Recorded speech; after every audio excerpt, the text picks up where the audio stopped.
bagaimana cara mencari jodoh yang soleh. Fawidul amr ila man lahu amr, kata para ulama. Serahkan satu perkara kepada orang yang memahami perkara tersebut. Kalau dalam Al-Quran, was'alu ahla dzikri in kuntum la ta'lamun. Kalau nggak tahu, tanya sama yang tahu. Sehingga kalau masalah jodoh yang soleh dan soleh yang kita cari, laki perempuan itu, ya serahkan kepada ahlinya. Yang mengetahui siapa? Ya orang yang punya ilmu. Ustadz, kiai dan ulama. Bagaimana caranya? Ya cerita sama beliau. Kemudian utarakan keinginan kita. Setelah diutarakan, wujudkan itu keinginan kita dengan serius. Seriusnya bagaimana? Kita memperbaiki diri. Kadang-kadang maaf. Ada orang pengen menikah, cuma yang pengen menyarikannya ini kadang-kadang keder, kagok gitu loh. Kenapa? Yang pengen menikah ini nggak mau memperbaiki diri, sehingga yang pengen mencarikan pun takut bingung. Takutnya antar malah bukan membahagiakan si laki atau membahagiakan si perempuan, malah memasukkan ke jurang gitu loh. Pernah ada orang tanya kayak gini, Ustadz Habib, saya terus terang saya jarang sholat, atau perempuan saya baru belajar pakai kerudung nutup aurat. Kira-kira saya boleh nggak untuk berdoa mendapatkan pasangan yang soleh dan soleha? Kita jawab, berhak, boleh. Semua makhluk Allah itu di hadapan Allah itu semuanya sama. Tidak ada perbedaannya. Tapi yang menjadi beda itu apa? Usahanya. Sehingga kalau kita laki-laki ingin dapat yang soleh, kita perbaiki diri kita. Biar orang melihat kita itu juga menginginkan seperti kita. Kita yang laki-laki nih pengen dapat yang soleha. Yang perempuan pun dia pengen mencari yang soleh. Sehingga bagaimana? Ya ditemukan dua-duanya. Laki-lakinya berusaha memperbaiki kekurangannya, yang perempuan berusaha memperbaiki kekurangannya. Al-Fakir sering ingetin kepada para perempuan ini khususnya. Anda para perempuan yang jomblowati, nggak usah tebar pesona. Makanya saya aneh ya kalau boleh dibilang enak ya enak sebetulnya. Para perempuan yang punya WA pasang status gitu loh. Apalagi karena dia tahu ustadznya atau ustadzanya punya nomornya dia itu di skip, jadi nggak bisa lihat statusnya dia. Ini makin buruk, makin busuk perempuan kayak gini. Bukan malah dia menghindar dari kejelekan, malah akan mendatangkan kejelekan yang lainnya. Harusnya kalau nomornya itu ustadznya punya, ustadzanya punya, itu paling nggak jadi benteng bagi kita. Masa saya sering hadir al-wasilah, masa status saya masih aneh-aneh gitu loh. Ini malah enggak, ada sebagian orang tuh malah nomor ustadznya, ustadzanya itu di skip, jadi nggak bisa lihat statusnya dia. Nah, ini yang pernah disifati oleh para ulama. Allah tidak akan memberikan hidayah taufik selama orang itu tidak menyadari kesalahannya. Ini kayak gini nggak bakal bisa.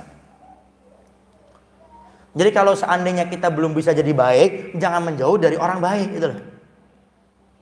Jadi kalau kita ini belum bisa jadi orang baik, jangan menjauh dari orang baik. Kenapa? Karena dengan kita mendekati orang baik, kita yang nggak baik ini akan kecipratan keberkahannya sehingga bisa menjadi orang baik.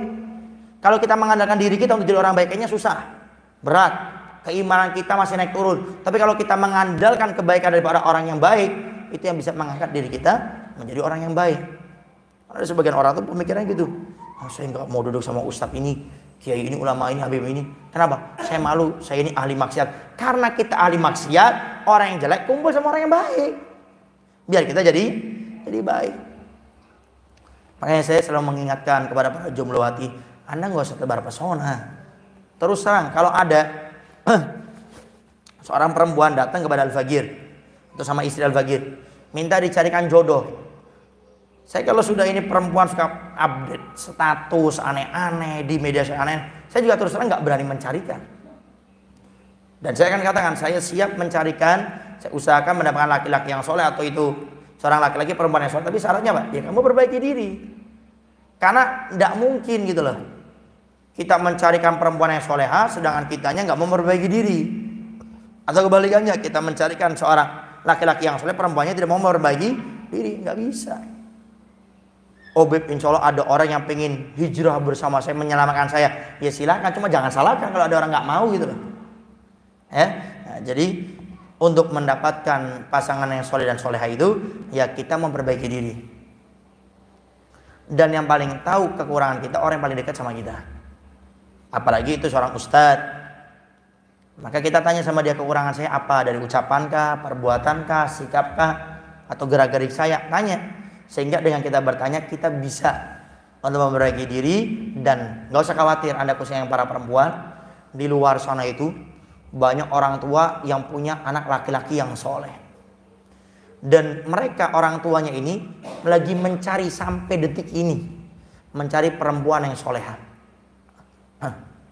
Dan di saat Anda menjadi salah satu perempuan yang soleha, kriterianya apa? Tidak keluar kecuali ada hajat, dan tidak keluar kecuali disertai dengan mahramnya. Keluarnya pun untuk suatu yang mulia, sholat berjamaah di masjid musola atau hadir majelis taklim, sama orang tuanya agamanya baik, sama warga akhlaknya baik, maka Anda nggak usah khawatir. Saya yakin Allah akan pertemukan Anda dengan orang yang mulia. Kenapa? At-thayyibun lit-thayyibat. Yang baik Allah pasangkan dengan yang baik, dan itu umum. Contoh, kalau masalah pernikahan nih, contohnya ke saya aja sudah, nggak usah jauh-jauh. Al-Fakir saya yang sudah nikah nih 6 tahun. Al-Fakir saya waktu mau nikah sama saya punya istri, itu ini singkat cerita, pokoknya sudah ta'aruf, kemudian tidak ketemu saya sama saya punya istri karena di Dalwa perempuannya nggak pernah ketemu sama perempuan. Tiba-tiba dibangunin suruh ngantar teh sama kopi, tadinya ke perempuan disuruh ngantar ke depan ketemu sama laki-laki. Laki-lakinya kayak gini, nggak mau keluar karena memang umumnya ya bukan karena laki-lakinya saya, ya memang dadakan. Singkat cerita, setelah saya pulang, saya punya nenek nelpon sama saya punya mertua, gimana sama Novel, cocok enggak? Ntar saya pikir-pikir dulu. Nah, bilang pikir-pikir itu langsung nelpon ke guru saya, itu Dr. Ustadz Habib Syihab Baharun, karena yang megang Pondok Banat saya punya guru Dr. Ustadz Habib Syihab Baharun. Ustadz, umi saya mertua ini anak didik antum Fulana binti Fulan mau diminta sama laki-laki namanya Novel Alatos dari Pemalang, santri Dalwa, dulunya juga di Dalwa. Apa kata saya punya Dr. Ustadz Habib Syihab Baharun? Nggak apa-apa, Novel ini ahli hikmah, orang yang juga akhlaknya baik, insya Allah termasuk laki-laki yang baik. Kemudian nggak lama kemudian nikah saya sama istri saya. Coba bayangkan kalau di saat nelfon sama guru saya, gimana Novel? Oh, ini Novel nggak baik, ini sudah nggak, jangan nikah sama Novel. Nggak jadi akhirnya. Mungkin ketawa kenapa? Nah, sehingga untung baik waktu baru nikah saya diceritakan gitu sama saya punya istri gitu, karena saya tadinya nggak tahu. Lebay itu mau buat ngebungahin hati saya. Ini SMS-nya dari Ustadz Syihab Baharun. Nah, artinya apa? Kalau kita mau memperbaiki diri kita nggak usah khawatir.